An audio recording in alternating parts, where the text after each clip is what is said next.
நான் கேட்குற கேள்விக்கு பதில் சொல்லுங்க, ஓகேவா? சுத்த சைவம் வெஜிடேரியன் சாப்பிடக்கூடியவங்களுக்கு ஏன் வந்து கெட்ட கொலஸ்ட்ரால் வருது சொல்லுங்களா? சைவம் சாப்பிடக்கூடிய கெட்ட கொலஸ்ட்ரால் வரக்கூடாது இல்லை, அப்புறம் ஏன் கெட்ட கொலஸ்ட்ரால் வருது?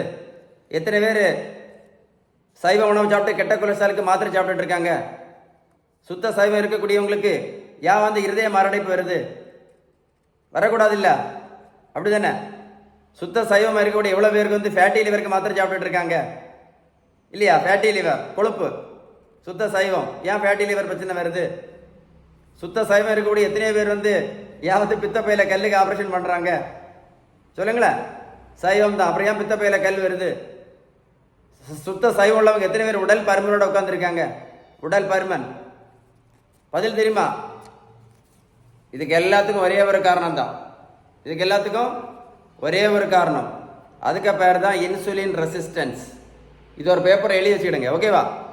இந்த ஆபத்தான இன்சுலின் ரெசிஸ்டன்ஸ் நீங்கள் சரி பண்ணணும் அப்படின்னா பேலன்ஸ்டு டயட் எடுத்தால் மட்டும்தான் சரி பண்ண முடியும்.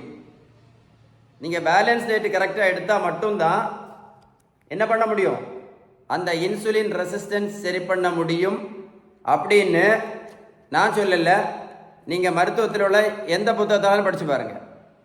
அதனால நீங்கள் பேலன்ஸ் இன்சுலின் ரெசிஸ்டன்ஸை சரி பண்ணினா மட்டும்தான் நான் சொன்ன பிரச்சனைகள் எல்லாமே வராமல் தடுக்க முடியும். புரிஞ்சுதா? நான் சொன்ன இன்ஃபர்மேஷன் உங்களுக்கு உண்மையிலே யூஸ்ஃபுல்லாக இருந்தால் கமெண்ட்ஸில் கூட்டு டைப் பண்ணுங்கள், வீடியோ லைக் பண்ணி ஷேர் பண்ணுங்கள். நிறைய பேருக்கு யூஸ்ஃபுல்லாக இருக்கும். குறிப்பாக உங்கள் வெஜிடேரியன் ஃப்ரெண்ட்ஸுக்கு ஷேர் பண்ணி கொடுங்க. Very very useful video share பண்ணுங்கள், ஓகே?